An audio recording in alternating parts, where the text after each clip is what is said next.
right, hey everyone. So for today's reading lesson 113, part 2, I am going to film myself a little reaction video, because I know those are popular on YouTube, reading today's story. So, some questions I want you to keep in mind for today's lesson for the reading are, why was Huck glad at the end of the chapter?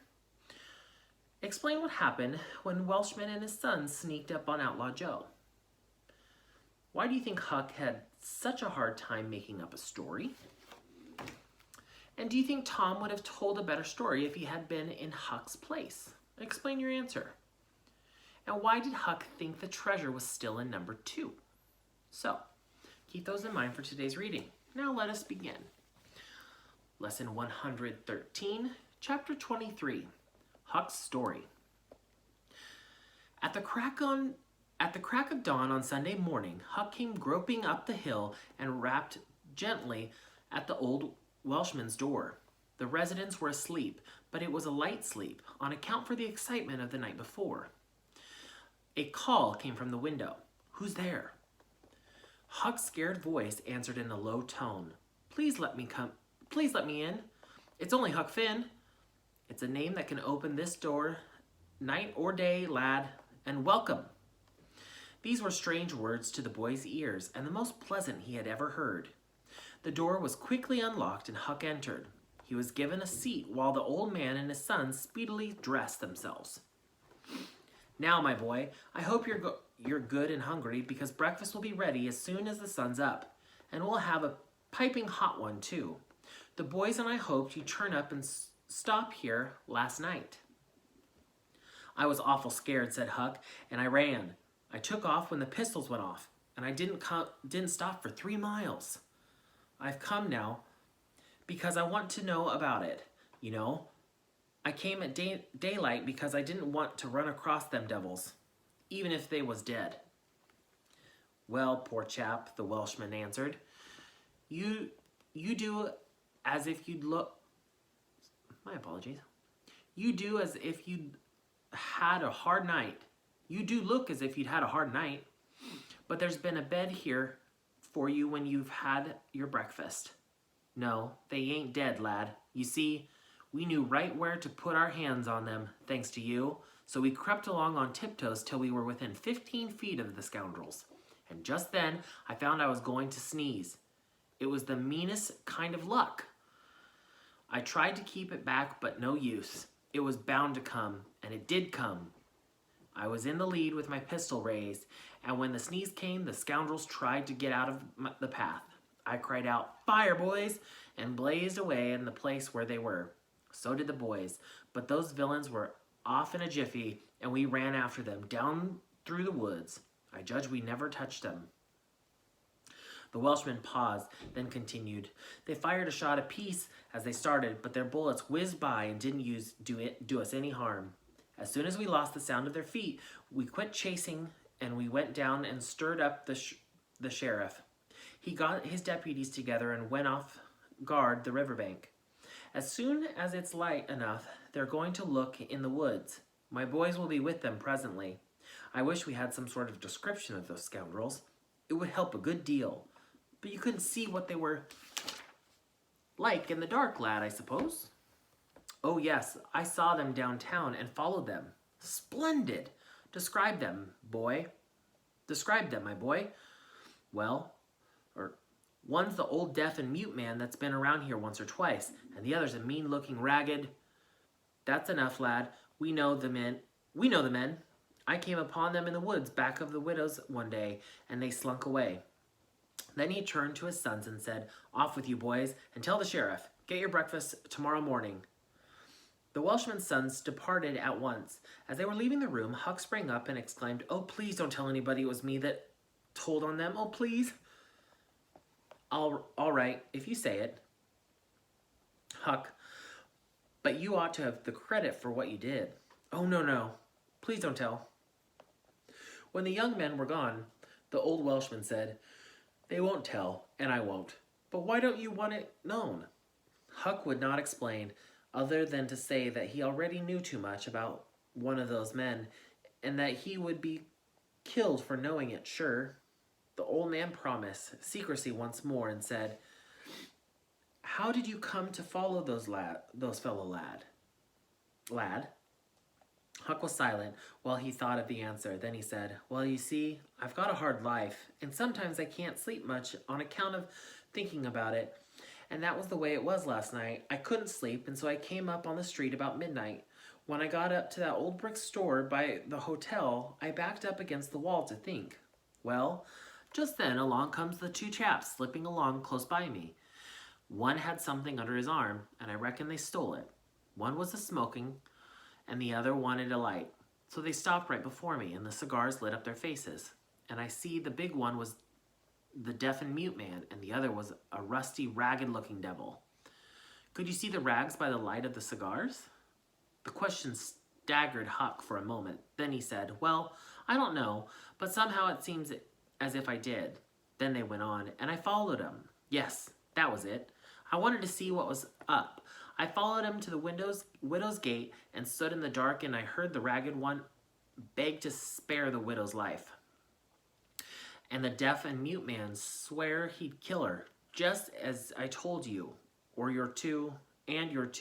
What? The deaf and mute man said that? Huck had made another terrible mistake. He was trying his best to keep the old man from getting the faintest hint of what the deaf and mute man might be. But his tongue seemed to get him into trouble in spite of all he could. He made several efforts to get out of his lie, but the old man's eye were upon him, and Huck made blunder after blunder. Presently, the Welshman said, "My boy, don't be afraid of me. I wouldn't hurt a hair on your head for all the world. No, I'd protect you. I'd protect you. This man is not deaf and mute. You've let that slip without intending it. You can't cover that up now. You know something about that man, and you want to keep it secret. Now trust me. Tell me what it is, and trust me. I won't betray you." Huck looked into the old man's honest eyes a moment and then bent over and whispered in his ear, "It ain't a deaf and mute man. It's Outlaw Joe." The Welshman almost jumped out of his chair. In a moment, he said, "It's all plain enough now. Outlaw Joe wants revenge."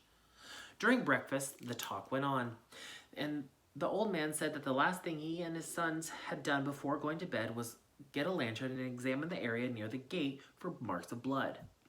Because remember, they fired shots. They found none, but they captured a bulky bundle of what? Asked Huck.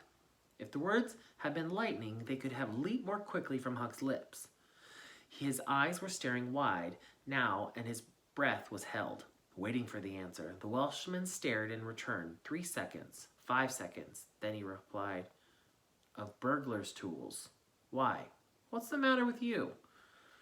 Huck sank back, panting gently, but deeply grateful. The Welshman eyed him gravely, curiously, and presently said, "Yes, burglar's tools. That appears to relieve you a good deal. But what were you expecting we'd found?" Huck was in trouble now. The Welshman's eyes were upon him. He would have given anything for a good answer, but he could think of nothing. The Welshman's eyes were boring deeper and deeper. Huck thought of a reply and uttered it feebly. "I thought there might be Sunday school books in that bundle." Poor Huck was too distressed to smile, but the old man laughed loud and joyously. He shook from head to foot. Then he said, "Poor old chap, you're pale. You ain't well a bit. No wonder you're a little off balance. But you'll come out of it. Rest and sleep. We'll fix you up all right, I hope." Huck was irritated to think he had betrayed his secret, but he knew that the parcel brought from the hotel was not the treasure. But on the whole, he felt glad. The treasure was still in the hotel, and so his mind was at rest. In fact, everything seemed to be drifting just in the right direction now. The treasure must still be in number 2. The men would be captured and jailed that day, and he and Tom could seize the gold that night without any trouble. And that concludes our reading. So, let's go over our work today. Logic, Part E. Write the answer for items 1 through 3. Here's a rule of logic. Just because 2 words sound the same doesn't mean they have the same meaning. The following statement by a writer breaks the rule. The description of the robber said he was carrying arms. Since most people have arms, I don't think it was a very good description.